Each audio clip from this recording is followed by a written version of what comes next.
Yeah. Oh. Do-do-do. Do-do-do.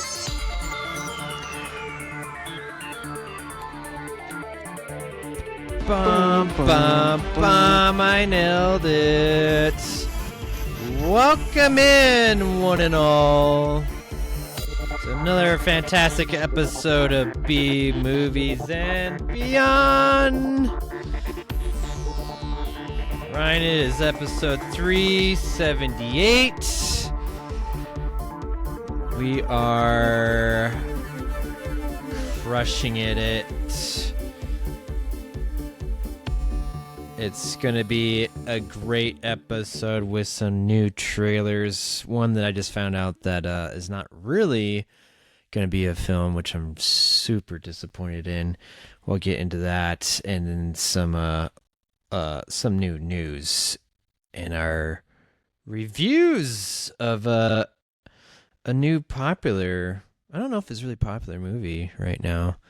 I think the box office is not going so hot for this movie, but Ryan will tell us about that later. With our special guest, pro wrestler, Nikki's husband, Nate.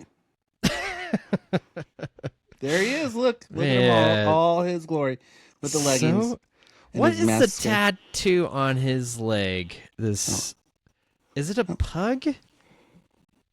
I was trying to figure out what that was, because it kind of looks like a pug. I like how that you actually really went in depth with this photo. Oh, dude, this is like any movie that I watch, and it's like a cat. Is that a cat? It's like a pug cat. Some weird kind of cat. Anyway, that was just an image on my phone I found. I like to find images of pro wrestlers that look like my friends. I feel like that's your backdrop now. It's now his caller ID. Nice. Yeah, it certainly is. And I do that, if you go to, here's a couple of them if you can see them. Like Tyler is Kenny Omega. Johnny is Samoa Joe. Oh, we got Ed Sheeran in the corner. Nice. Do I have one? No, not yet. Oh, not okay. Yet. One you day. You just have the little apple emoji. I will find a Peter. Okay. I'm sure there's a pro wrestler that looks like Peter. I forgot to tell you, but Carter had another wrestling event over the weekend. Actually, like multiple wrestling events. He's been freaking tearing it up. He's like a little Jeff Hardy. Oh yeah, but so since it's the month of the Halloween month, where everyone dresses up, they did this like fun like Halloween like wrestling show, and so everyone was like different wrestlers. So like John Cena made an appearance, not the real John Cena, but it was a lot of fun just watching everyone portray like other wrestlers. And like speaking of Jeff Hardy, the clown guy XJ, he portrayed Jeff Hardy, and he crushed it, man. He really did a good job. Like the whole his whole little match, his little thing. Yeah, his whole match, he portrayed him. It was really cool. So Peter, I just gotta say, I'm very proud of you. You've come a very long way. With my wrestling knowledge. Oh my God, you like nailed Jeff Hardy, and how his matches are, that's some... Well, you did that. I learned that night. So I'm like, who is that? And then I go to YouTube. I'm like, oh yeah, that was accurate. Yeah. So, oh man, yeah. That's how I do it. I just go to YouTube to find out everything. Oh, and there's a plethora of... That's probably why we haven't done a wrestling pod. I tried a wrestling podcast, but it was just kind of boring. It was like the recap of every show, and I'm like, dude, that's boring. I want to hear Ric Flair flopping his dong around on the airplane and making hookers sniff cocaine off their assholes. That's wrestling stories. Yes, the behind the scenes shit. Oh yeah. Man. Oh, Ric Flair was a terror. I'm surprised he's not canceled. I mean, they've tried to, but they can't, dude. That guy just... anyway, that's the podcast. Let me ask you, this is Not really. We're stuck on wrestling, but like, has any wrestler really been canceled before? I mean, probably Vince McMahon is probably the only guy that's kind of canceled, right? Vince has, and then there's a guy on TNA. He was on NXT. He was canceled because one year he dressed up as a Nazi for Halloween. So that wasn't good for him. But dude, like, wrestlers in the 80s and 90s, they were like hair metal bands just in the 80s. So Yeah. they got away with a lot. And you got to think about it, like, you're getting a feel for like the regional, the local stuff, but once they start traveling to different states, back in the day it was party. Now it's like, "Ugh, I gotta go work, I gotta work out, I gotta do promos, I gotta do this." And like back then, they would show up to their arenas and Monday Night Raw, and they'd be sweating from drinking all night. Yeah. Like, it was crazy. It was like the wild, wild west in pro wrestling times. Now they're just a bunch of little prima donnas that dress up every single Wednesday. Like, I'm watching AEW in the background. I don't like AEW. I don't know why I watch it. It's just, You're addicted. it's like, I just watched this girl Megan Bain just cut a promo, and I'm like, that was the lamest. Like, I would rather watch Sheldon than watch that, and I don't even like Sheldon. Let's reel this pretty back bad. into movies. I did All watch right. a wrestling movie, non-wrestling movie. Spoiler alert, that is one of my recommendations. I did see The Smashing Machine, and I thought it was fantastic. I do. Is it really wrestling? I thought it was UFC. Yeah, wrestling, not wrestling. Oh, okay. Gotcha. I had a with a wrestler in it. wrestler. Yeah. Yeah. Oh man. A wrestler, and oh my gosh, who's the main actress in that one? Emily Blunt, right? Emily Blunt. She is a toxic female. Oof, she was making me sweat. How toxic she was. I was like, Interesting. Do you her- think? Sorry, like, do you think this is like Oscar worthy? Yes, Ooh, I do. Okay. You think The Rock could get an Oscar? I think Dwayne "The Rock" Johnson could potentially get an Oscar. Yeah. Dude, if he gets an Oscar, like, the next thing is he's got to be president. So, Yeah. I mean, where do you go from there? You get an Oscar, like, the next thing is president of the United States, right? Yeah. I mean, Trump took a very similar path. He was a TV star to a WWE Hall of Famer to, president. So The Rock, he, wrestling, television, WWE Hall of Fame, owning wrestling, being an actor, get an Oscar. Football. Football. Yeah. Dude, I can't wait till Dwayne "The Rock" Johnson is our president. I know, dude. It's going to happen. Like, it just makes sense. I'm going to be unbearable during that election. Unbearable. I don't even care what party he's on. I'm going to be like, if you smell. Oh man, I hope he does that, man. Like, he does the eyebrow and everything. America's eyebrow. Yeah. Oh man. Laying the smackdown on the South. Yeah. All right. Israel, you candy asses, I'm going to bomb your asses. Jeez. Give the people's elbow on you. Yeah. All right. Shit. Should we get at our question? Yeah. You're liking this, huh? That's when America's going to be real, dude. Like, Oh man. let's get into it. I love it. What? How? Why? I have so many questions!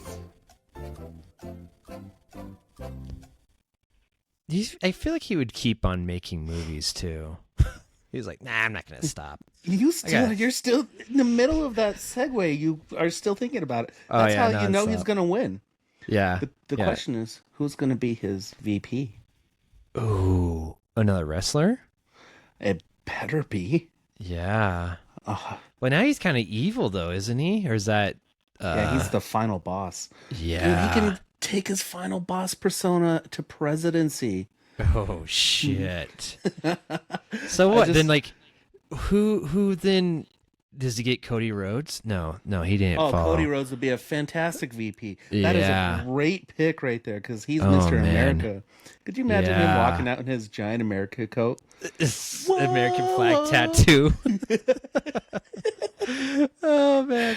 All right, that wasn't our quick question though. Yeah. I just saw this. I was perusing Cody Rhodes Facebook. VP. Yeah.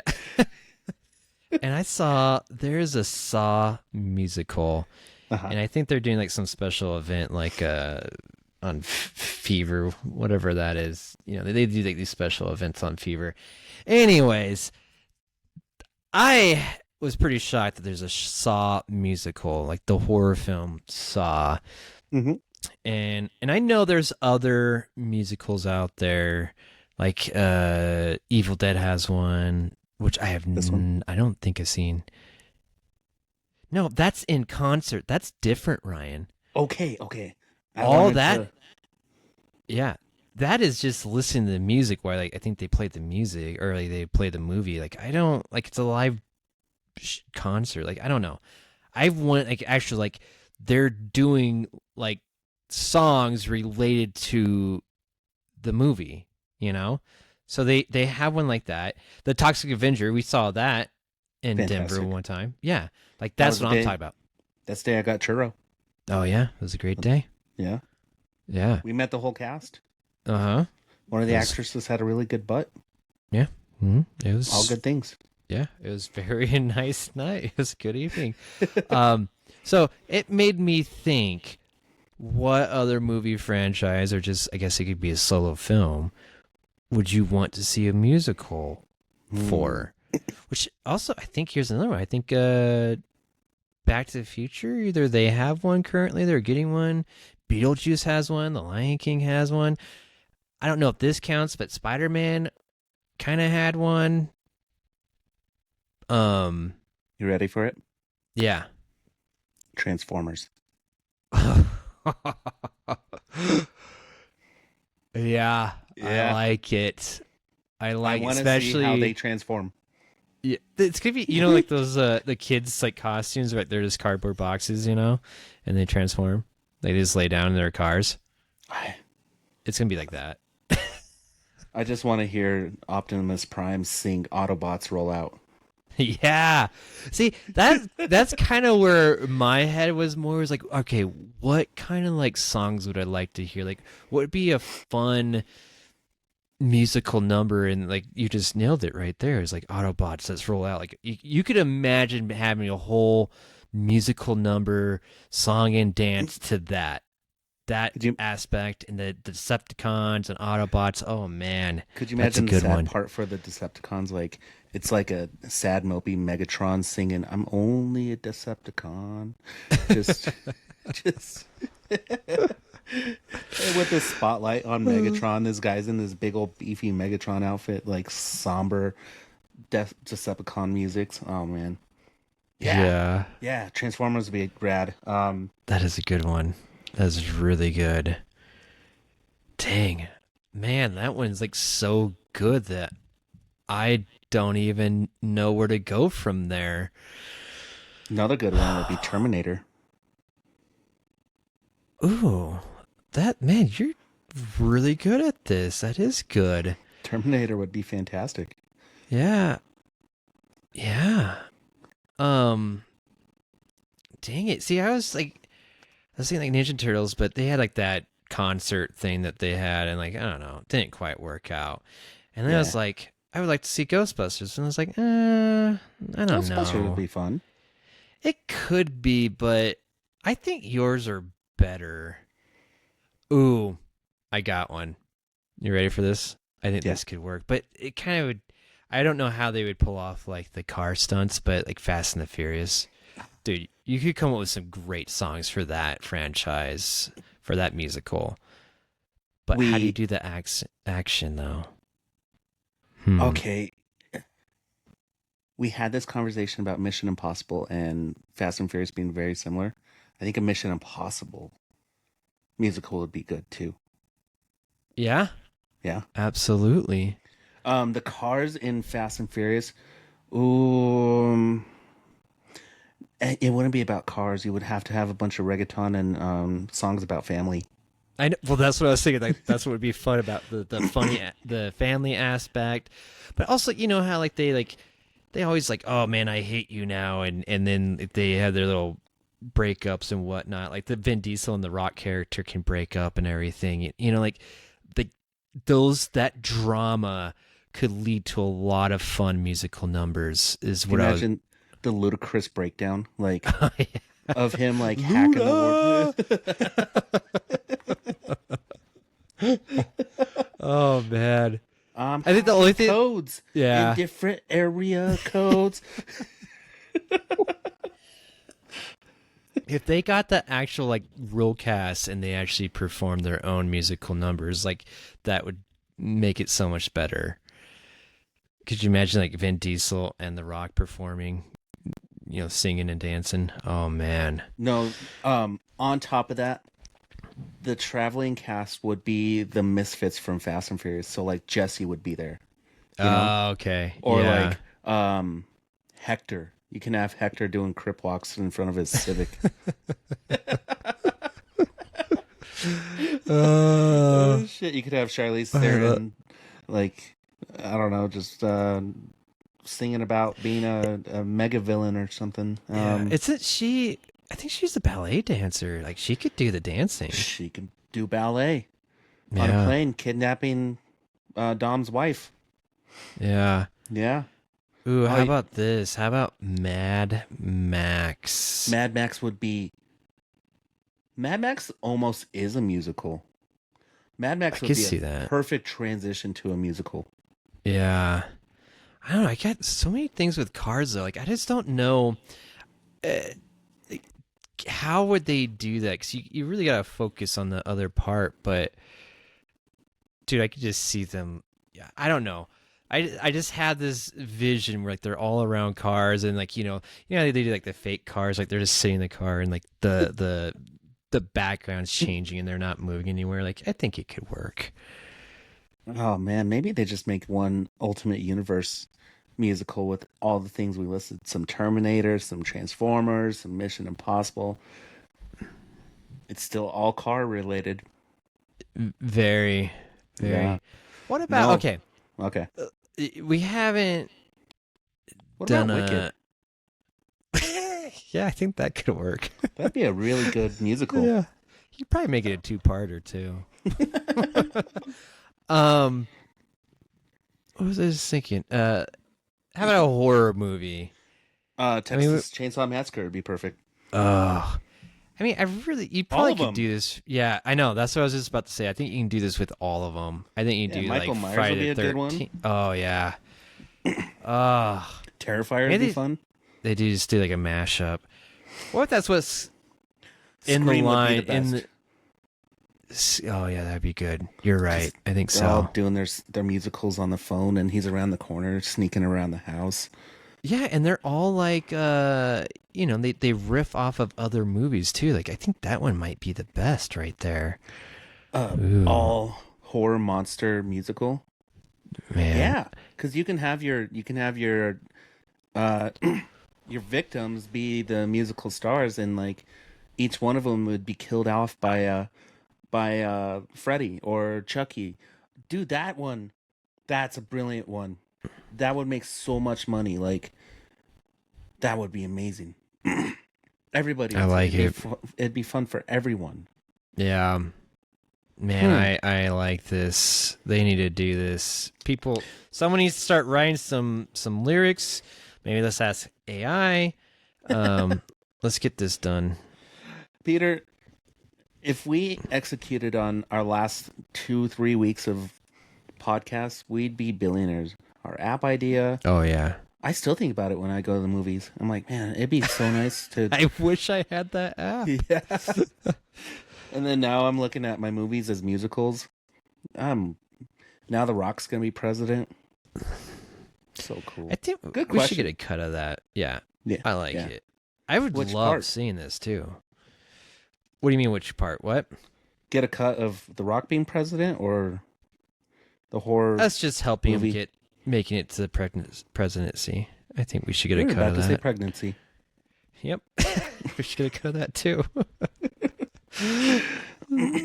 Yeah, So- dude, pro wrestling would be a good musical.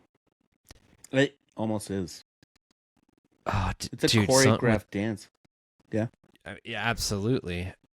Yes, I agree with that. I mean, dude, any of probably the WWE like produced films could be a great musical. You know, there's so much They're drama in those. so bad. Yeah, I think it'd be awesome. Vince McMahon must have a lot of money because he just kept on producing those movies. I think he does have a lot of money. And you know what's crazy is that I don't think they're not that bad. Like they all made money, I think. And then he just like, all right, hey, let's just start sending this straight to like streaming or video, and people buy them, like especially because he already, like I'm thinking of oh dang it, what's the one with John Cena where he was like the soldier, right? I think it's the Marine. The Marine. There's another one, like there's a few, but the Marine was really good. And I think they made a sequel to that, not with John Cena, but like, dude, you're just selling off that name and you're making it for dirt cheap. Like, dude, the guy was a genius, you They know. made the Marine 4 times, dude. See? And only John Cena was in it once, right? Yeah, the Miz is in the other one, and Ted DiBiase's son is in the other one. Yeah. Actually, they do have a good list, like the Scorpion King, the Rundown, Walking Tall, See No Evil, the Marine, the Condemned. Yeah. Good one. Legendary with John Cena. Wow, that's a great movie, actually. That I should review that. John Cena was in a lot of movies. Yeah, 12 dude. Rounds. 12 Rounds is the one I was really thinking of. That one was good because there's a sequel to that, right? Is it a sequel? Yeah. Yep. 12, so. 12 Rounds 2, Reloaded with Randy Orton. Yeah. I just love how they always like, let's make a sequel, but with someone else that's cheaper. Yeah, seriously. So smart. It's so smart. And then they just... Oh, dude, they did Leprechaun Origins with Hornswoggle? Huh. I did not know they produced that. So Jingle All the Way 2 with Larry the Cable Guy? Smart. Very smart. Dude, like I said, man, like he 12 figured Rounds out 3? Yeah, he's just like, let's make these B-rated movies, super low budget. We'll make our money back super easily because everyone is familiar with the name, man. It's genius. Guy's a genius. My favorite, and I want to review this one day because this is very controversial at work. My friend Dylan loves Surf's Up. Oh, yeah. But I think Surf's Up 2, Wave Mania, is better. What? There's a Surf's Up 2? Yeah. And it has like all of them. John Cena, The Undertaker, Triple H. It's got Vince McMahon, Michael Cole. Yeah. And Jetsons in WWE. That's a nice transition right there. Wait, Surf's Up? Are we talking about the same thing? Yep. The sequel is a wrestling sequel. But we're talking about the Penguins? Yep. Okay. I thought when you said Surf's Up, what I went to was Surf Ninjas. Oh, they should revive Surf Ninjas. Absolutely, and put wrestlers in it. 100%. I don't know, dude. I loved that movie when I was a kid, and I think I still love it. I've been wanting to rewatch this for a long time, and I wonder if it's streaming somewhere. You know what we got to do? There's so many sequels in the WWE film universe. We should pick one, or maybe do a series on this. Pick a couple of the deep sequels. Like, I just found one that is The Marine 6, featuring The Miz, Becky Lynch, and Shawn Michaels. Holy shit, 6? Yeah. That's wow. I love it. And don't even watch any of the other ones. Just start at 6. I love it. Let's do it. We have plenty to work with. Condemned 2. We can watch 12 Rounds multiple times. Yeah, this is a great idea. I like it. Okay, find out where they're streaming. Let me know. I'll watch them. We'll download them. I'll pay for that. All right. No, I won't. Okay. Okay. I was gonna say, if you pay for them, I'll come over and I'll watch them. So, all right, let's get into some trailers. Trailers.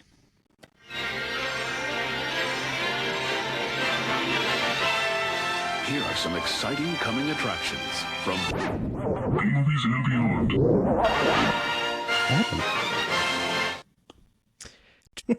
I figured where we'd start off this week with the trailers because it was kind of slow with the release of trailers, and I want to start off with the one that tricked me because I guess I didn't read the fine print at the very end of it. But I got super excited because there was a Teenage Mutant Ninja Turtles Chrome Alone 2, like a Christmas, well, what I thought is going to be a Christmas movie where the Turtles go to New Jersey and they're doing a riff on Home Alone 2, Lost in New York. And I was like, this is amazing. It's going to come out just for Christmas. And after I watch it the second time and I see the very, very end where it says it's a short in front of SpongeBob, the new SpongeBob movie. I'm going to tell you right now, Ryan, I'm not going to go see the SpongeBob movie to watch this. Good thing is, I have a feeling it's going to get released on streaming somehow very quickly. Yeah, or on YouTube right away. But here's the other crazy thing is, and tell me if this has ever really been done, is like, we've heard that they're actually making these toys. Correct? That's my favorite part of this. So, yes. Okay, so in this short trailer, the brothers are out just in the streets of New York, just looking for gifts for Splinter, and then they come across a window and they see an ad playing for something tortoise, something or another, like a knockoff of the Ninja Turtles, and they are made. They're the action figures against Chrome Dome, and yes, Peter, there have been Playmates themselves have made the actual action figures of the knockoff Ninja Turtles based off of this. So, as someone who spends a lot of stupid money on Ninja Turtles, I'm excited. Yeah. Okay, but when have you ever seen like a short film, if you want to call that, they actually get their own toy line? Like it's just crazy. And I hope it sells so well so that it just shows the popularity of the Turtles, you know? The other thing I really like about this is that they're doing like their own little spoof of like the Spooner Man, you know? Like the weird Spider-Man thing on YouTube. Yep. Like that's what the Ninja Turtles are. Like it cracked me up. Like I love it. I love how they got everything wrong about them. Called them tortoises, gave them extra fingers. And like the boys commented on it too. And what was the best one? Oh, that they love cheeseburgers. Yeah.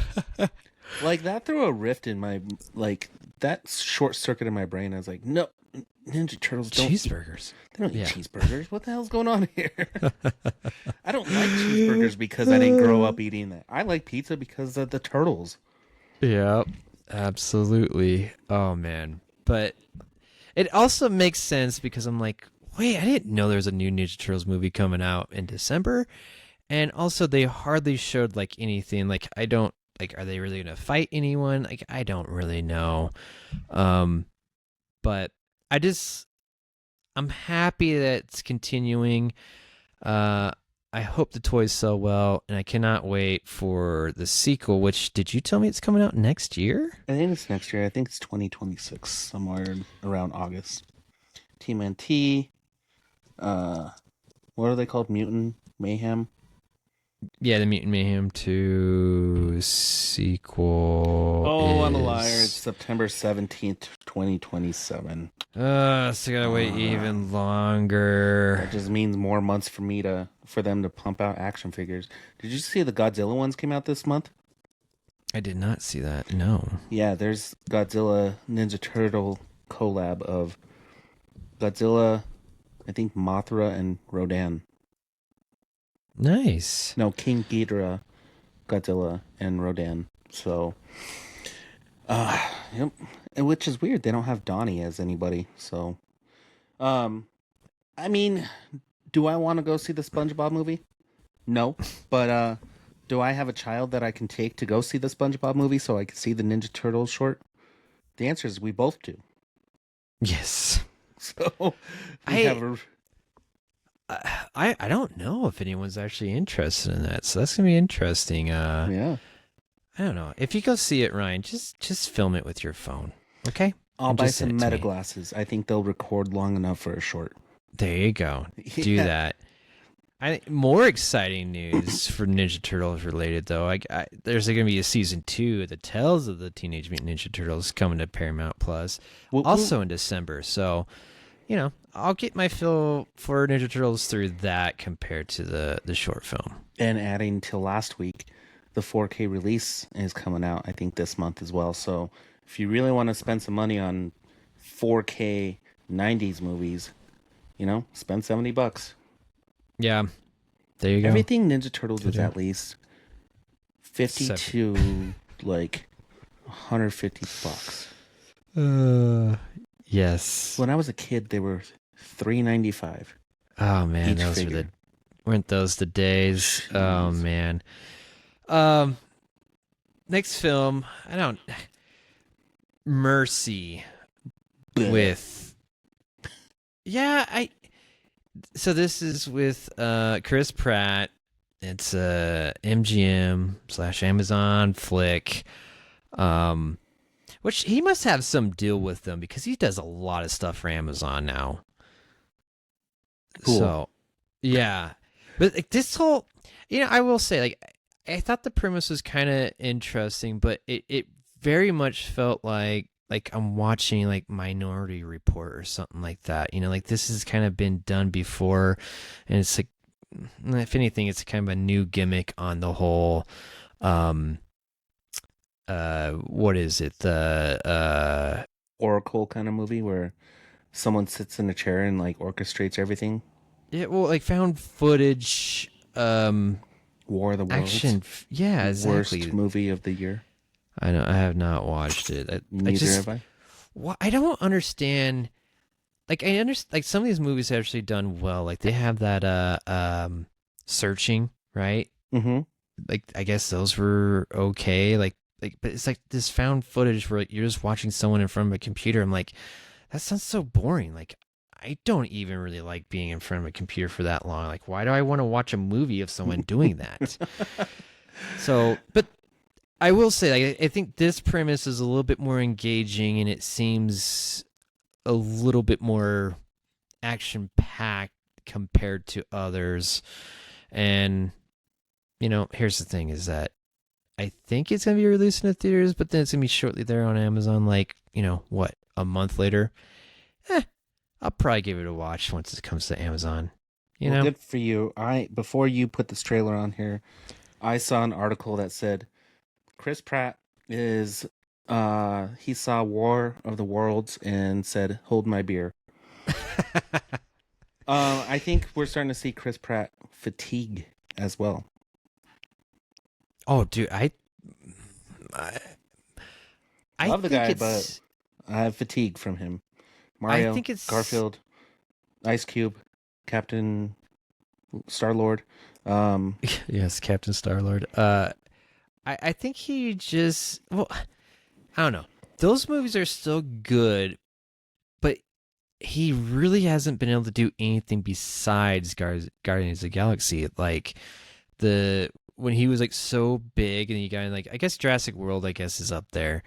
But besides that, dude, like, he has like those two franchises, and that's it. Then he tried to do Passengers, that was a flop. Mhm. And then everything after that, it's all been kids movies, and I don't know if that's by his choice or if, like you said, we have fatigue of Chris Pratt, and like I think he's a little bit too out there, a little bit too vocal, and I think that's actually brought down his popularity.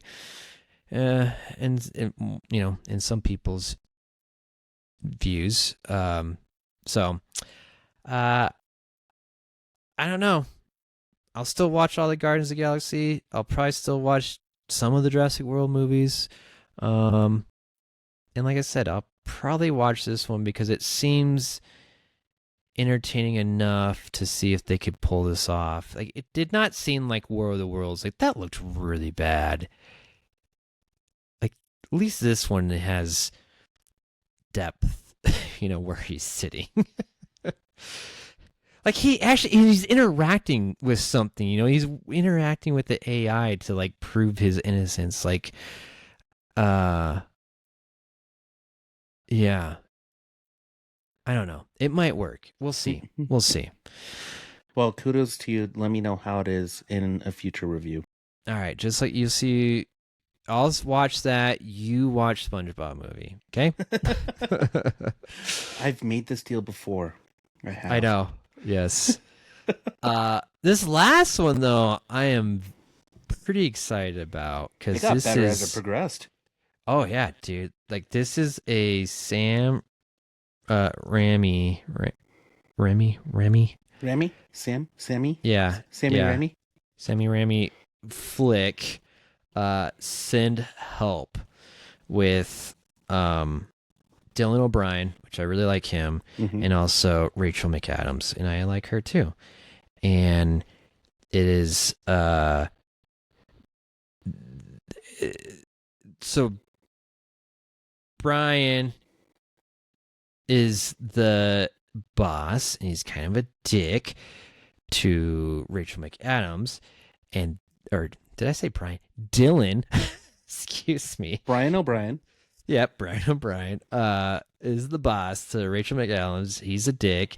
They are on a flight for some reason, and they crash land, and she saves him, and it turns in that she's kind of the boss and the dickhead boss, and this whole dynamic where it kind of seems like she's going to go a little bit crazy, and it, like, I don't really know who to root for.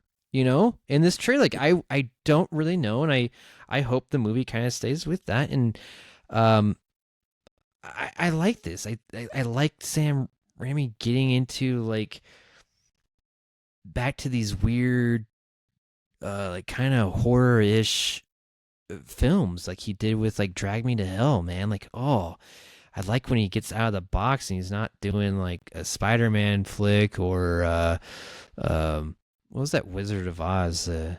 Oz, the Great and Powerful, like these blockbusters. Like, no, like, do something like this for a little bit lower budget, you know? Doctor Strange, the Multitude of Madness. I know, like, that one I wanted to love so much because, like, there's so many pieces that I liked, but I don't think he was executed very well, and I don't know if that's his fault, to be honest. Like, I think that's somewhat Marvel and the writing behind it, but. This I'm excited for, and if you haven't seen Drag Me to Hell, you need to go seek that out this October month. Yeah, that movie's intense. It's only PG-13. That's the other great part about it. Mercy or Send Help looks like a wild ass ride, and it looks like Rachel McAdams is a very feral character who's just trapped in a job where she's just doing her 9 to 5. So, like, when she got in that crash and they rendered Brian O'Brien helpless, that she like was like, she just became, she seized her opportunity, it seems like, in this trailer. So because they show in the trailer that his leg is damaged, broken, or whatever, so he can't do anything. So she has to care for him, but she has all the control now. So she basically gets her control. So, but maybe it takes it a little bit too far. It kind of seemed like, and that's the Sam Raimi aspect, and that's where I said this trailer got better as it progressed, because initially I was like, and then I saw the crash, and I saw things happen, and I saw Sammy Raimi, and then I saw all of the stuff just kind of like flashing in my face. I was like, yeah, that's gonna be a good one. Yeah, I think they probably cut it. They could have cut it shorter, and it probably would have been just as good, right? You just need to know about the crash and that she's taking care of him, and I think they could have stopped right about there, because right there, you piqued my interest already. Mm-hmm. So, but the yeah, good thing is it didn't seem like it spoiled too much, but it gave you a lot of just like in your face action shots. Yeah, I think maybe a little bit too much, especially on the Rachel McAdams side. But I have no idea where that film's gonna go. Like, and that's the part that's probably good about this trailer is like it could go a lot of different directions, and with Sammy, you just don't know which way he's gonna go. So I like that. I'm in. Can't wait. Sammy Remy, Brian O'Brien, Rachel Mm-hmm. McGowan's. Great movie. That's right. All right. Let's get in some news. Oh, we got a lot. Yeah.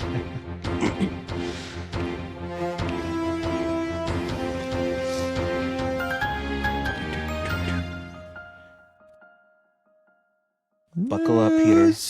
Oh man, this is a good one. You know, Really- I moved 2 news items to my review because I think it's more relevant. So Yeah, it'll be I think a little extended. that works. There'll be a good segue into the reviews, but I got my 2 quick things. Again, like some of the trailers, like this is kind of like a slow news week, and usually what happens after that is like we just get bombarded with stuff, which probably is going to be the case because we're nearing the holiday season. I feel like they always kind of like, here's some gifts for you. Anyways, one little piece of news: I saw that Laurence Fishburne wants to play Charles Xavier, which for the X-Men, and I thought that's actually would be pretty cool in my opinion.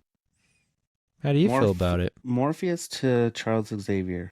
Yeah, basically it's Morpheus. You just put him down in a wheelchair, right? Yeah.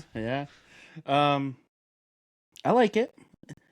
You know what I like more and more about the potential of this X-Men movie is Disney and Marvel are giving us the fan favorites, and like they're pandering to us with the Fox X-Men and like the Doctor Strange one where we saw like the Fantastic Four, like I forgot his name, John Krasinski as Reed Richards. So they gave us a little bit here and there, but then they gave us a real taste. They gave us who Richard Reed is, Mr. Fantastic, Pedro Pascal.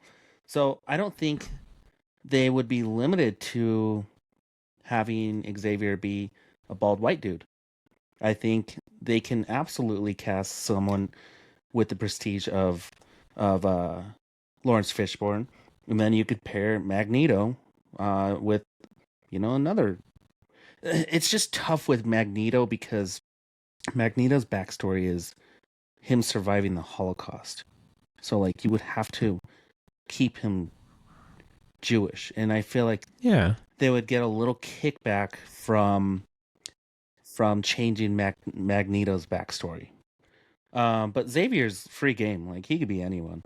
Exactly. I think it works. Like, I don't know. I like that, and him expressing interest in that. Like, I think he would do a really good job. It's someone I didn't even think about, And then as soon as he said that, and I saw a picture, and it was basically just Morpheus, I was like, yeah, that makes a lot of sense. I could totally see him just doing the little, fingers to the temple and, controlling people's minds. So, my other. Oh yeah, go ahead. Yeah, my other piece of news really is it's more like not news, I guess. But also, I like this because of the fact that they're not doing it. And the people that did the K-pop Demon Hunters, they are not going to do a live action movie because, like everyone's like, oh man, it did so well. We have to capitalize off of everything. And they're like, no, the comedy of the movie and everything, like it would not portray well to a live action, so we're just gonna keep it animated. And I'm happy about that. Like they're staying, like it's not about the money, even though they probably made lots. And they're staying true to their art and the medium that they feel is best to portray these stories. And so, again, it's kind of like not news, but still news. It's news in the fact that the studios aren't relinquishing their properties just for another cash grab.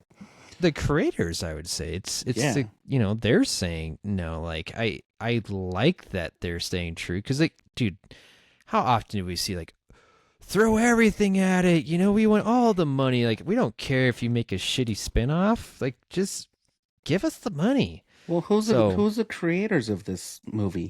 I don't know. The creators, the same team that did Into the Spider-Verse, and they did the very same thing with that property as well. They're like, Miles Morales is Sony, and right now he's in the Spider-Verse, and we're not going to live action him. We're not going to do this. Like that's what made Into the Spider-Verse what it was its style, its swag, its aura, it's all those catchy kid terms, 6767, like stuff like that. Like that's what it made it. And KPop Demon Hunter followed that to the T and did it with a completely different culture, but animated that in such a spectacular way. Like, you do live action, it's just another boring ass movie. Yeah, it would it sell? Probably. But yeah, this is director and co-writer Maggie Kang, who said like, nah, we'll pass. It's too hard. Good. State of animation. So, yeah, I like that. Which is funny that you transitioned that way. And there was a piece that came about with Blade that one of the actresses was still tied to it. Mia Goth was still tied to it. And she's like, yeah, no, it's still happening. So speaking about cash grab, Blade is still on the docket. But again, I think that's one of those things that they're going to have to kill off Blade from the Fox universe. So, or, send him back to the Fox universe or something. So, my point is, good for KPop Demon Hunter. We talked about this on Saturday. The one thing they failed on was merchandise. Oh, yeah. Like, no one knew it would be that big. Costumes. Mm-hmm. You don't think a bunch of kids want to dress up as anime characters? Oh yeah. I mean, they're still getting their money, but I get my wife actually came to this like people are scamming now. They're saying, "Oh yeah, we got these costumes, and thankfully we got our money back." But like, yeah, they're just putting it like, "Oh yeah, we got this," and you pay for it, and like you're never gonna get the thing, and yeah, so now you're getting a lot of that because these scammers are like, oh yeah, they didn't put a lot out there. I'll make up some shit. So let's hope that my girlfriend didn't get scammed because she bought a costume. Yeah, pay attention to that. I think ours was through Etsy, so I don't know. Yeah. So last but not least, this shouldn't be news. This should have happened a long time ago, but I think it's the right time for it. John Goodman and Rosie O'Donnell and Rick Moranis starred in a live-action Flintstone movie, and finally, years later, they decided to make a Jetsons movie with Jim Carrey. Yep. Very strange cast for him, but here's the thing. Jim Carrey has proved to me that he can literally be Jim Carrey and another character at the same time. And he did it with Dr. Robotnik. Yeah. Do you think, though, this is like way too late? No. I think what they saw, what Marvel was able to do with Fantastic Four and do an entire movie in that style. Someone was like, that looks like the Jetsons. And they're like, oh, wait, we should make a Jetsons movie. Yeah, but is it? I don't know. I'm happy that Jim Carrey's attached to it because I think that will help a lot and sell this. But the overall, like, just the Jetsons, like, I don't know. It's very possible that you're gonna get a whole new audience, but like so many people just aren't really gonna know.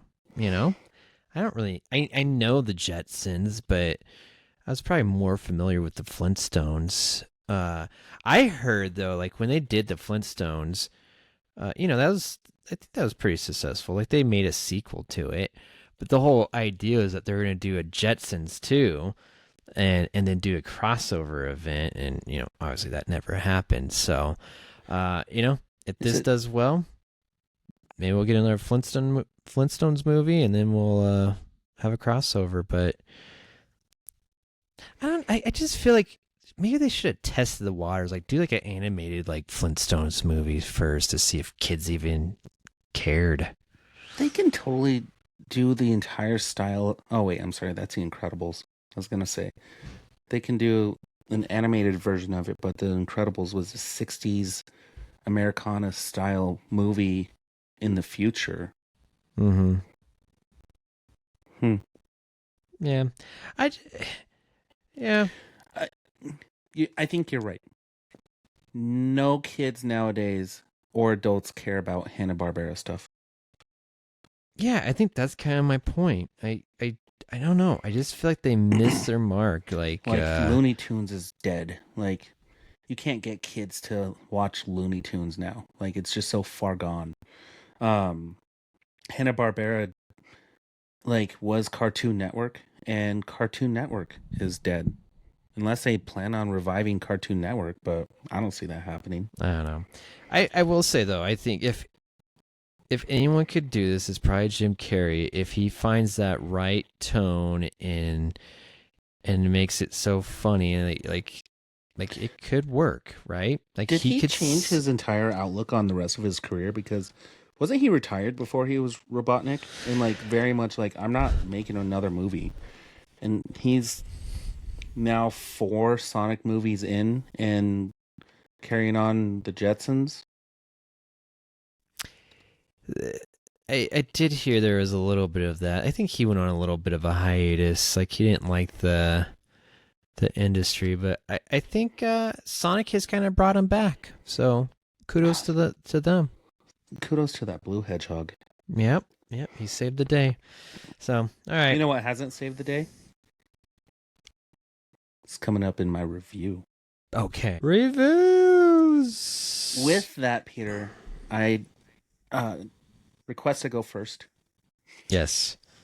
The reason being, okay, all September I didn't watch any movies. Like, I was kind of afraid if you were going to ask me if we were going to record, because I was like, I don't know anything going on. So, that being said, October came around and I've literally watched 3 movies, like this weekend.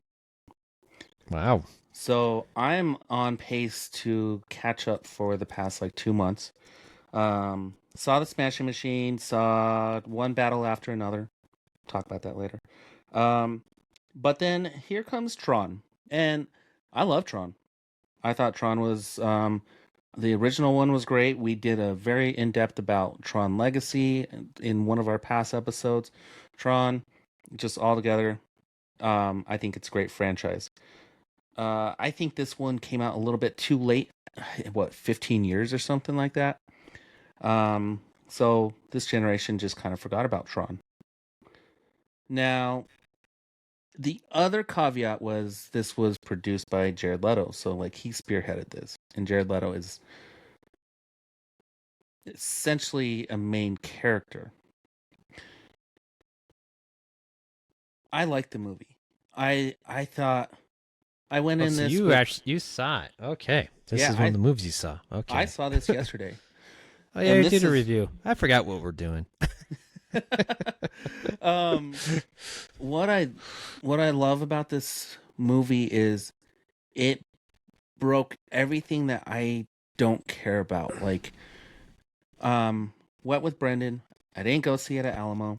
I saw it at IMAX. He tricked me, watched it in 3D, and I was pissed. I was like, I fucking hate 3D movies. He likes to sit up front. I don't get 3D movies at all, but this movie was beautiful in 3D. And I was wowed right away. The imagery was so crisp, so clean. There was controversy if AI did any of this. You can't tell if they did. I don't think they did. The movie is about AI. The movie is about 3D printing. The movie is about stealing source code. But what really just hit me so hard was literally that. The soundtrack to this movie in the IMAX speakers as loud as possible was fucking epic, dude. Trent Reznor, I've listened to the soundtrack and I was like, I don't get it. You know, like it's a soundtrack. There's no Nine Inch Nails songs. It's just a bunch of movie songs, kind of like what Daft Punk did. But Daft Punk did it Daft Punk style. Mm-hmm. Nine Inch Nails did it perfect, dude. Like when I was watching the movie, I was like, oh, I get this. Why this is in the soundtrack? This works perfect on this scene. Like every bit of scene was perfectly transitioned by the music. It intensified the scene. It was intense, dude. The bass in the IMAX was amazing. The 3D held up the entire time. And my biggest thing is like when they start doing like fast-paced scenes in real world scenarios, like I just don't get it in 3D. It was okay, but it was better when they were in Tron.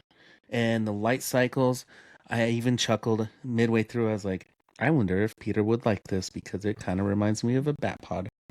It kind of looks that way, but they're very different. It doesn't do the weird spinny wheel thingy. Yep. Mm-hmm. So it very much was a motorcycle. It looked real. Like when they were in the real, dude, they even did the same scene. And you know, in the Dark Knight where they go up the tunnel and they're like racing with each other. Mm-hmm. Did the same scene. Did it well. Every bit of the Tron life that made it into the real life looked and felt real. The representation of it. Now, I'm praising this movie because mostly my experience at the movie theater, and this is one of those movies where I'm disappointed to hear that it's not doing so well in the box office. And I just honestly think it's social media is turning around and saying, "Oh, it's Jared Leto. Jared Leto's a box office cancer." Jared Leto was fine in the movie.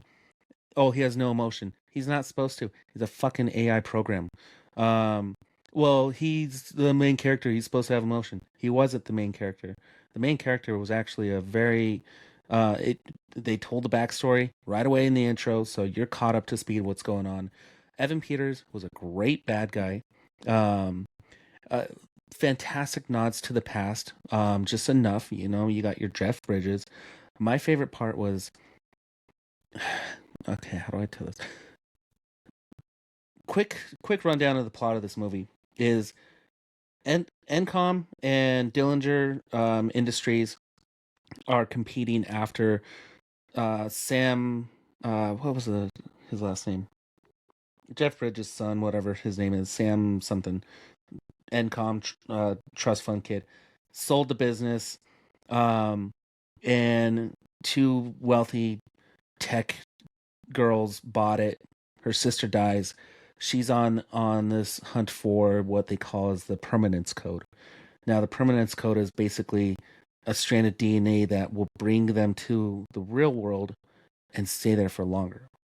Because the biggest problem right now is whenever they 3D print the weapons, the people, all that stuff, they can only last 29 minutes. So they're trying to break that so they can bring them, and that's like the big next tech breakthrough. So that's the battle in this movie.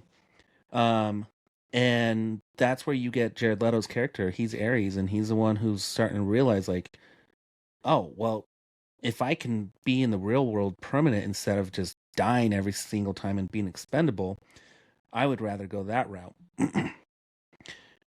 Evan Peters, he is he's just this young power hungry heiress to this company where he's just kind of he has control. He like has power issues. Like he wants control, and he's not knowing how to do it. So they start getting into this hacking scene. Anyway, that's what I'm going to tell about the story. This movie is about the visuals, and it's crisp. Tron looks like it's a live world. The real world mixed with the Tron elements looks great. Jared Leto, Ares, he gets sucked into the old laser, and for a brief period of time, he's in original Tron, and that's exactly what it is. They show him in the original 80s style Tron, full style, no upgrades or anything. Like the animation, the camera work, everything is virtually identical to the original Tron. I loved it because I got a sense of realism in every one of these worlds that they're in and how they separate and come back together, and I think it was super well balanced. And it was one of those movies that you go to the movie theater for the experience of a loud ass 3D movie. And I haven't enjoyed one of those in a very, very long time, and I really enjoyed this. Nice. It looks really cool. It does. But there was nothing really like hooking me where I'm like, oh man, I need to rush out and go see this, you know? My only encouragement is if you can, I just kind of feel like you won't get the experience unless you go see it with a really big screen and bassy system. If you have a nice sound system at home, you're going to love this movie. But if you're just going to watch this like on your phone on YouTube, or if you're going to watch it like and you off your regular TV speakers, you won't get the full experience of this movie. Yeah. I hear what you're saying. I still probably won't go. My question is, I'm looking at this article on Slash Films about like the whole like, oh man, Jared Leto's poison. Is Jared Leto really like a A-lister, you know? I've always felt Jared Leto just tries too hard for everything he does. Like Morbius, he tried too hard. He was good in some movies like Dallas Buyers Club, you know, Girl Interrupted. He was a side character in that. Requiem for a Dream. I just feel like he's not an A-lister, and I think he's trying so hard to be one. It's really obvious that he's trying too hard. And I feel like he took on the Tron franchise as like this is going to be his like his universe. I get a different impression. Like to me, he just seems like a guy that doesn't care that much. I think he's getting these offers because he has been in some really good things. And what I'll say for him is that he's not afraid to swing for the fences like he did for the Joker in the Suicide Squad. And like it seems like everything I'm hearing about Tron Ares is that it is a really good film, and that's why I'm just like but what is the again, I'm just thinking like for the whole like globally, like what is the it factor? Like it's not Jared Leto because I don't think he's an A-lister. I don't think Tron the franchise is really a A-list franchise, you know, like it's not bringing out everyone. Like probably what it's made is like I'm not surprised. Like it's less than what Tron Legacy did, which that was a different time, and I did rush out, but that was a point where I could rush out to the movies. You know, it's easy to do. And maybe because of that bad taste from watching Tron Legacy, like even though I felt like it was okay, and I think the franchise deserves to live on. Again, from that, it's like, nah, I don't need to rush out to go see Tron Ares. I don't know. I feel like I saw the cool parts in the trailer.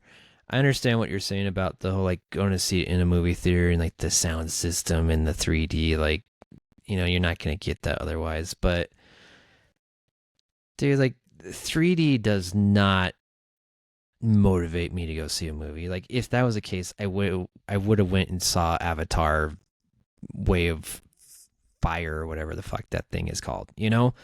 Like that gimmick is kind of like gone. Not to say it's not cool. Like I believe you that it was amazing, but like I've seen it. I don't need to go and do it again.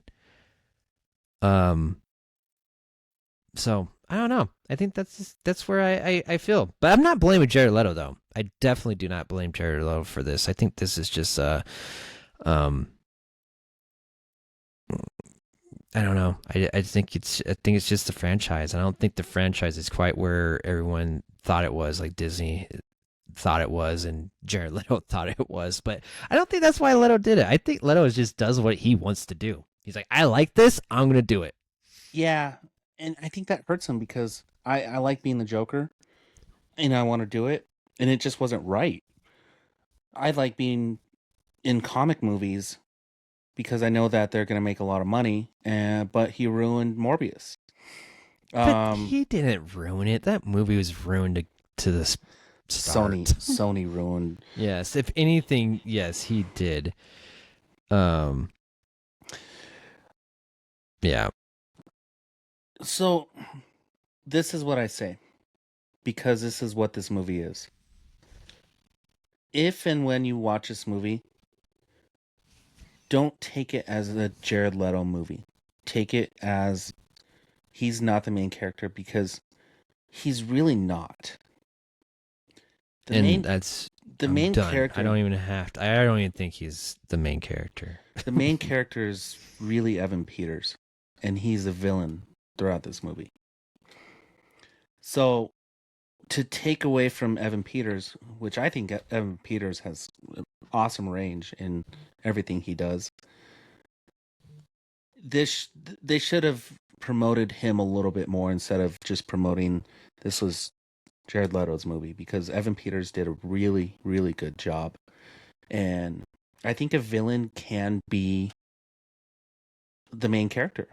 And I think this movie did really well showing that and showing how diabolical that Evan Peters can be as a villain. Yeah. Man, this article's brutal. This is the last people two sentences bagging on this. Dude, at this point, it's crystal clear. Leto isn't bankable. He's straight up box office poison, and his career as a major movie star should be over. Wow.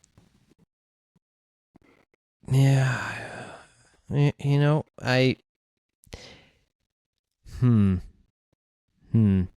Is that what they're trying to do? Are they really trying to make him like an A-lister? Like, I mean, I just, I didn't even get that from the trailer on this.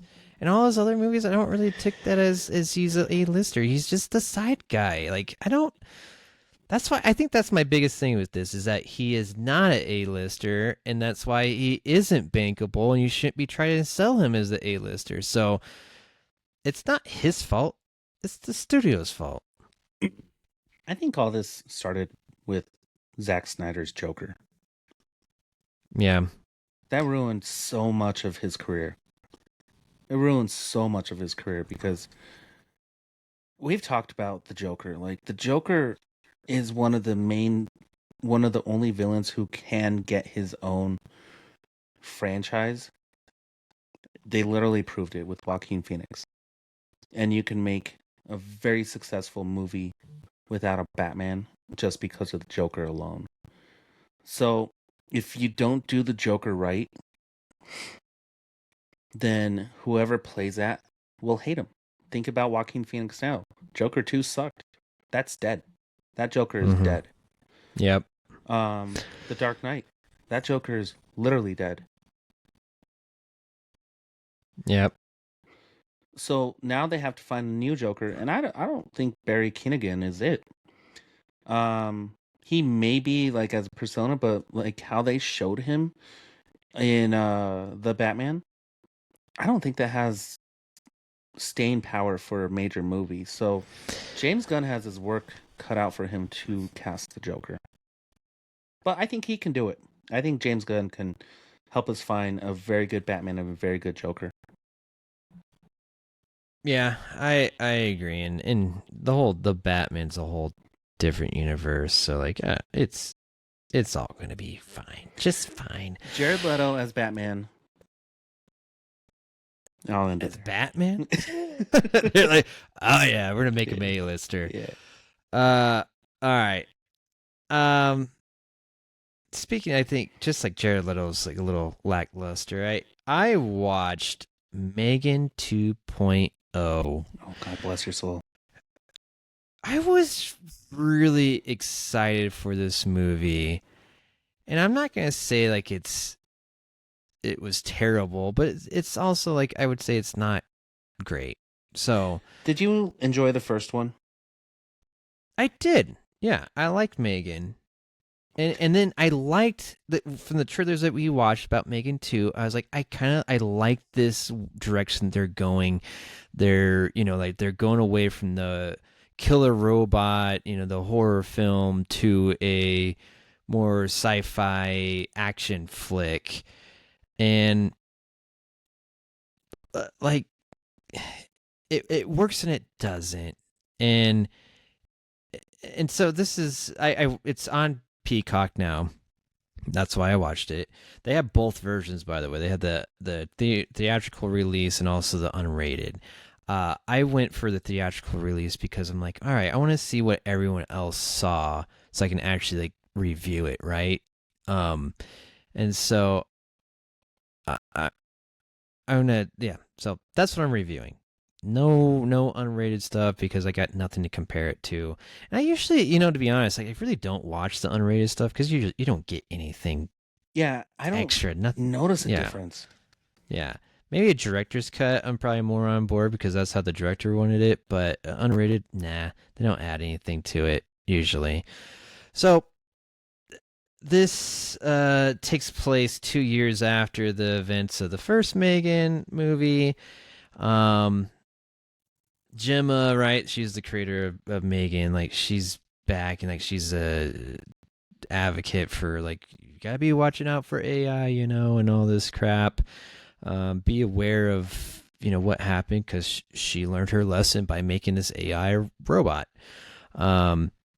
She still has her niece, I guess, that she has custody of, is the parent of now because she lost her parents, right? And Megan is gone, and they're all trying to adapt and grow as individuals.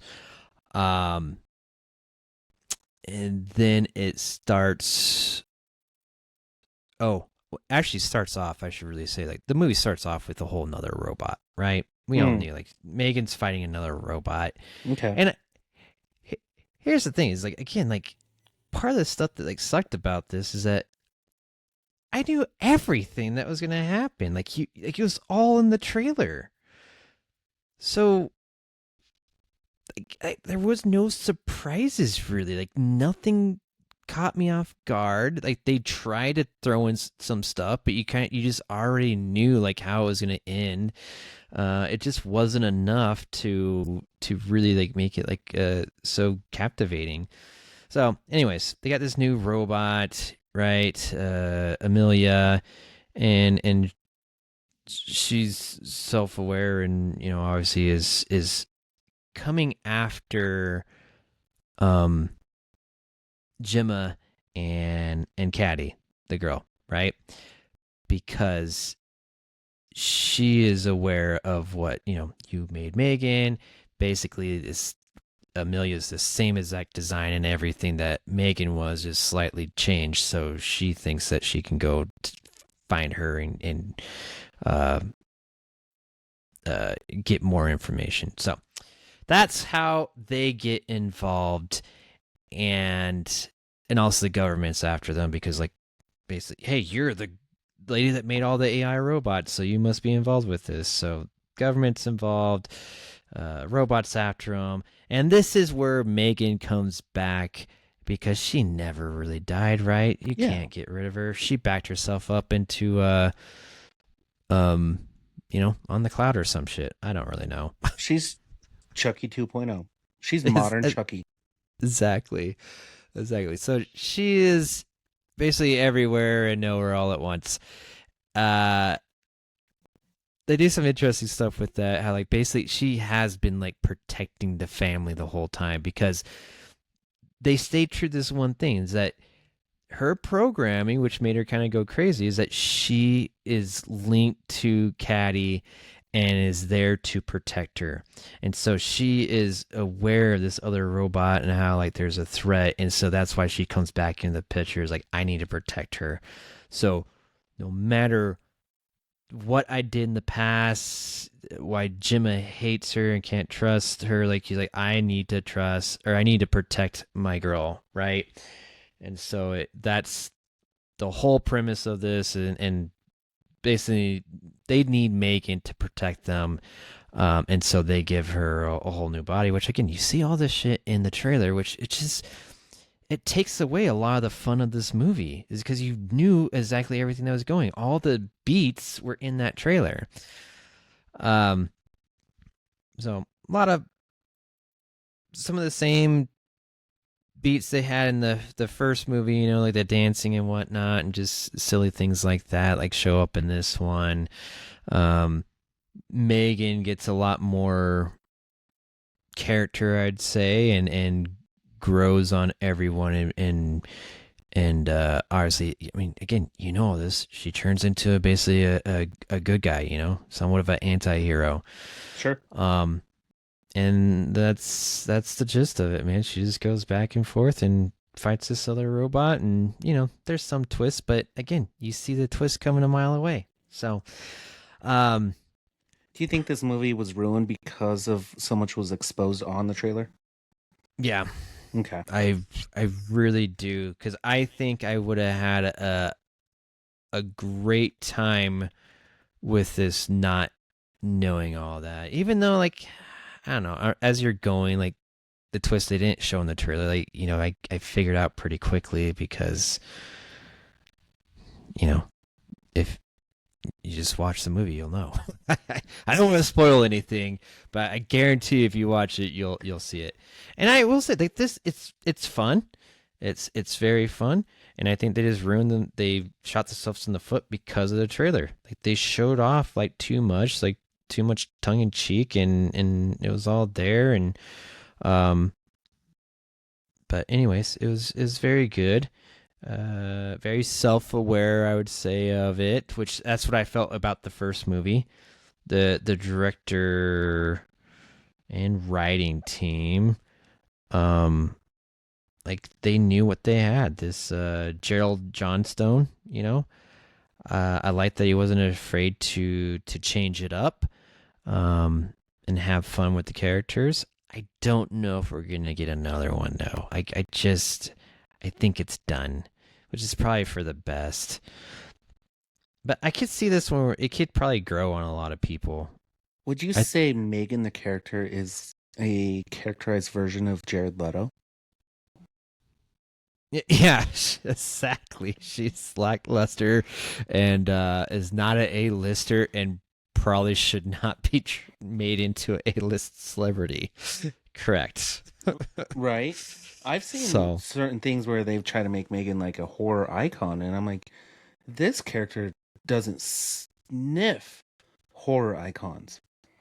Like, she is nowhere on the level of even the bottom of the bottom of horror icons. Like, if you want to compare her to Chucky, like, you're insulting Chucky. If you want her to be next to Jason, good luck. Like, I think they tried way too hard to make her like a modern day horror. And the thing is, the movies aren't horror movies. That's for me. I don't like them because I'm watching these and I'm expecting like more of a horror element, like some decent jump scares or kills, and what I get is a random artificial robot scene, and then they flash away and flash back, and it's a little dancing midget girl with a fake Megan mask, and it just takes me away from it. It's just dumb. Yeah. So you saw the first one? Yeah, I hated it. Okay. So, and from those reasons that you just pointed out, like I don't really feel like it was a horror film, and this one's definitely not a horror film. To me, the first one was just more like the dangers of. I mean, that one, like the message of like, hey, don't put your kid in front of electronics. Like parent your child. Like that was the message I was getting. That's pretty scary too. Just joking. Yeah, well, parenting your child. So, like, I never took it as like a straight up horror film because it's really there's not that much horror in it. Like, there's a couple parts like a little bit, but not too bad in Megan, and this one's not horror at all, and it's not scary. It's not supposed to be scary, and I guess that's the part. I don't think the action was like. Action was okay. I'll give you that. It was okay. Here's the description between the two movies on Wikipedia. Megan is a 2022 American science fiction horror film. And then you go to Megan 2.0, and Megan 2.0 is a science fiction action film. Mm-hmm. This is Alien and Aliens all over again. Yeah, or even Terminator and Terminator 2. Like, yep. Which maybe that's what this movie needed. It needed James Cameron. So, but he's too busy making Avatar come out in 2030. Yeah, like I just can't. You might be right. Maybe it's just the Megan character that's just not good enough. She's not a very good horror icon, and I don't think she's a very good action icon. She's mediocre at best in both genres. She kind of looks like Jared Leto. Like a fake doll version of him as a female. Yeah. And Jared Leto is not a very good action star, and he's not a very good horror star. He's just mediocre. Yeah. Maybe they need to revive this franchise with Jared Leto. He could try, but I don't... I just think it's done. I think it hit its, with the first one was a surprise hit, and the second one, I think they had fun. And I'm kind of curious. You might actually like this one more because it's not supposed to be horror. I mean, you won't like The Face of Megan any better. But this is straight up like they're just trying to have fun with the action. I'll watch this if you watch the SpongeBob movie. I don't know. I like that the SpongeBob movie is a threat. I'll watch that movie if you go watch the SpongeBob movie. Dude, I had not watched any SpongeBob movie, even though I have never watched a show, and there's I've seen the show memes, a little bit. and it's like this should be funny to me, but it's kind of not. But I don't know. Maybe I just grew up too quick. It's definitely past our time. I think it's all right. I mean, they had a part in the movie where I think they're writing David Hasselhoff. Like that's pretty funny. So they built a giant Hasselhoff for it too. Yeah, that was cool. Anyways, it's Megan 2.0 is on Peacock. I think it's fine enough to go sit down and watch. It's probably better to watch with some friends. I watched this by myself, and I feel like I kind of tuned out. It's very predictable. I think that's my biggest thing. It's I'm watching this you just know the next part that's going to happen. And part of it's from the trailer, and part of it's just I've seen too many movies probably.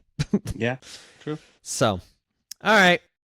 That's Megan 2.0. There probably will not be a Megan 3.0. I'll just say it's going to be a 2.0 for me. Yeah, that's right. Let's get into some recommendations. Yeah. Oops. Yes! Yep. Yes! Oh! Oh! Oh! Ooh. Oh, God. Oh. I'll have what she's having. My nose was snotty on that one. You go first. I stole your review time. I don't know. You have nothing.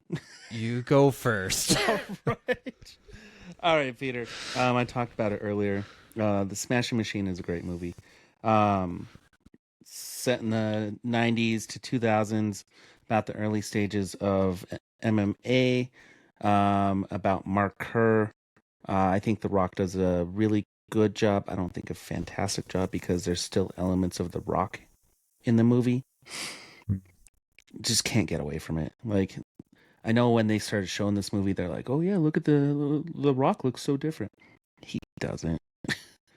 But he plays a really good MMA fighter who is addicted to drugs with a very toxic girlfriend. Nice. Emily Blunt. Nice. And the other one, don't let me forget this one. This is another movie that flopped at the box office and is like costing Warner Brothers hundreds of millions of dollars. But the Paul Thomas Anderson One Battle After Another with Leo DiCaprio, Sean Penn, Mexican Brad Pitt, what's his name? Benicio del Toro. Oh, yeah. I was going to say Pedro Pascal? That's not right. This movie was good. It was almost 3 hours.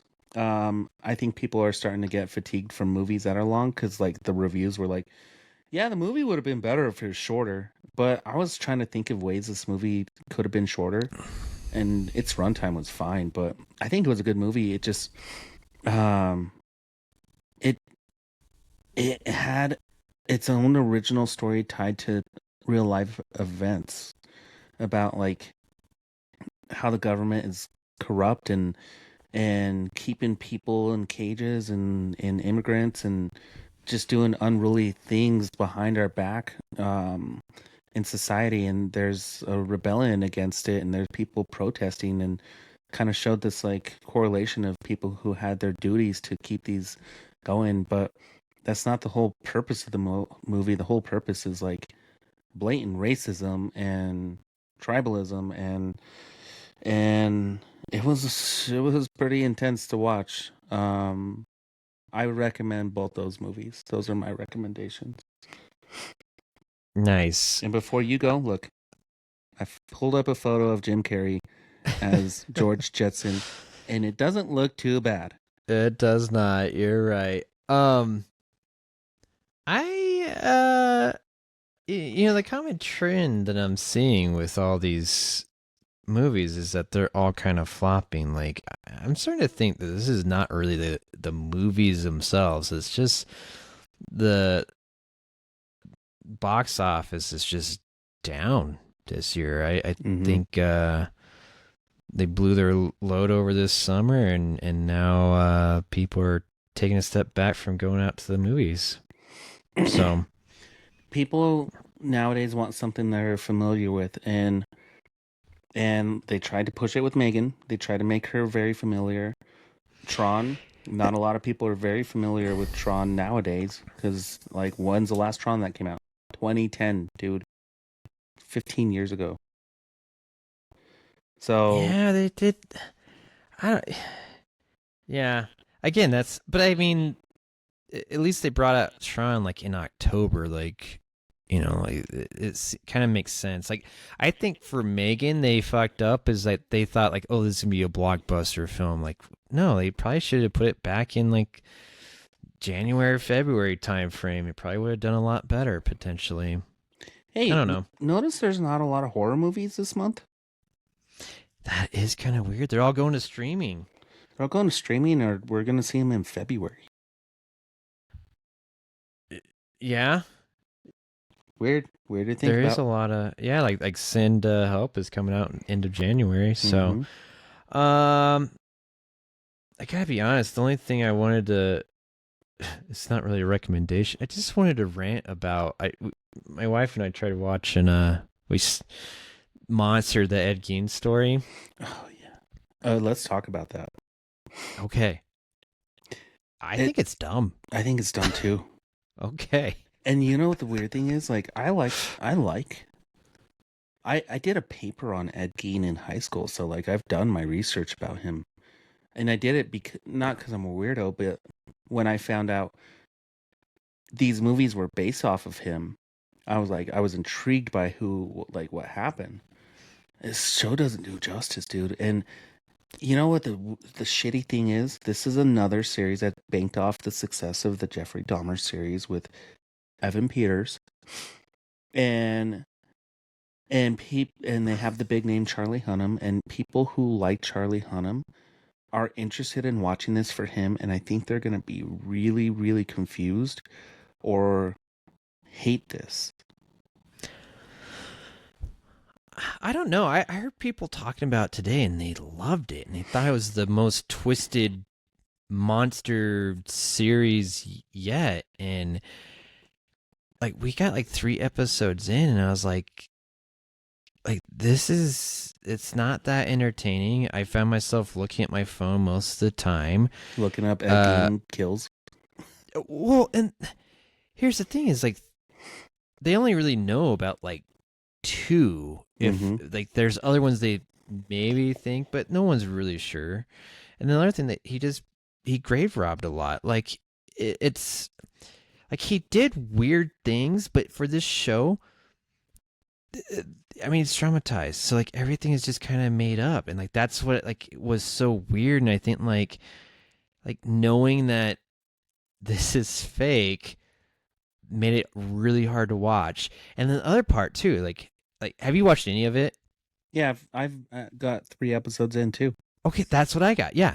And so the 3rd episode, they're like doing this weird thing where they're going to the making of Psycho, because it's based off of Ed Gein, and then going back and forth, and like this isn't exciting to me.